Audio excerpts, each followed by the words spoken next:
நான் இயேசுவை சந்திப்பதற்கு முன், நான் இயேசுவை சந்தித்த பின், இப்படிப்பட்ட அனுபவம் எனது வாழ்வில் வந்ததுண்டா? ஏப்ரல் மாதம் 24ஆம் நாள் 2026 என்ற இன்றைய நாளின் வாசகங்கள் இத்தகைய சிந்தனையை சிந்திக்க நம்மை அழைக்கின்றது. இரத்தமும் சதையுமான உயிருள்ள இயேசுவை நமது ஆன்ம உணவாக ஒவ்வொரு நாளும் உட்கொள்கின்றோம். இயேசு இவ்வாறு கூறுகின்றார்: மன்னா உண்டவர்கள் அனைவரும் இறந்து போயினர், ஆனால் என் சதையை உண்பவனுக்கு என்றுமே சாவு இராது என்கிறார் இயேசு. அப்படியென்றால் ஒவ்வொரு நாளும் நற்கருணையை உண்கின்ற நாமும் இயேசுவாக மாறி விடுகின்றோம் என்றுதானே அர்த்தம். இயேசுவாக மாறி இருக்கின்றோமா? சிந்திப்போம்.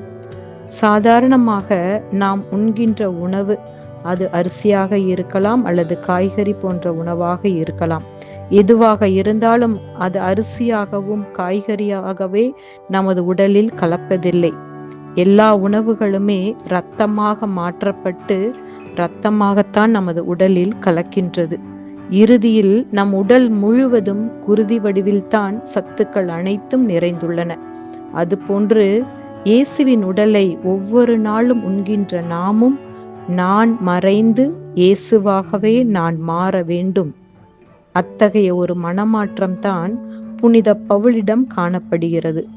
இயேசுவை சந்திப்பதற்கு முன் மிக கொடூரமான கிறிஸ்தவர்களை கண்டாலேயே வீட்டிற்குள்ளேயே சென்று அவர்களை பிடித்து சென்று சிறையில் அடைத்து சித்திரவதை செய்து கொலை செய்தவர், இயேசுவை சந்தித்த பின் ஊர் ஊராக சென்று இயேசுவை அறிவித்து இயேசுவிற்காகவே கொலையுண்டார் புனித பவுல். இயேசுவின் நற்செய்தியை அதிகமாக அறிவித்தவர் இயேசுவை விட புனித பவுலே என்றால் அது மிகையாகாது. இத்தகைய மாபெரும் மனமாற்றம் நம் வாழ்வில் ஏற்பட்ட அனுபவம் நமக்கு உண்டா? முதலில் நான் இயேசுவை சந்தித்து விட்டேனா? இயேசுவை நான் சந்திக்க வேண்டுமெனில் வீட்டிற்குள் இருந்து கொண்டு சந்திக்க இயலாது. வீதியில் வந்தால் மட்டுமே சந்திக்க இயலும்.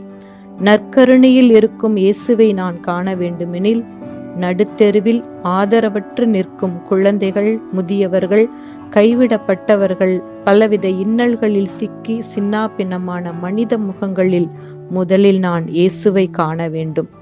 இவர்களில் என்னால் இயேசுவை காண முடிகிறதென்றால் நற்கருணையில் வீற்றிருக்கும் இயேசுவையும் நான் காண முடியும். காண்பது மட்டுமல்ல, இயேசுவாகவே நான் மாற முடியும். அவ்வாறு புனித பவுலை போன்று இயேசுவை நான் சந்திக்கவும், சந்திப்பிற்கு பின் இயேசுவாகவே நான் மாற அருள் வேண்டுவோம். ஆமென்.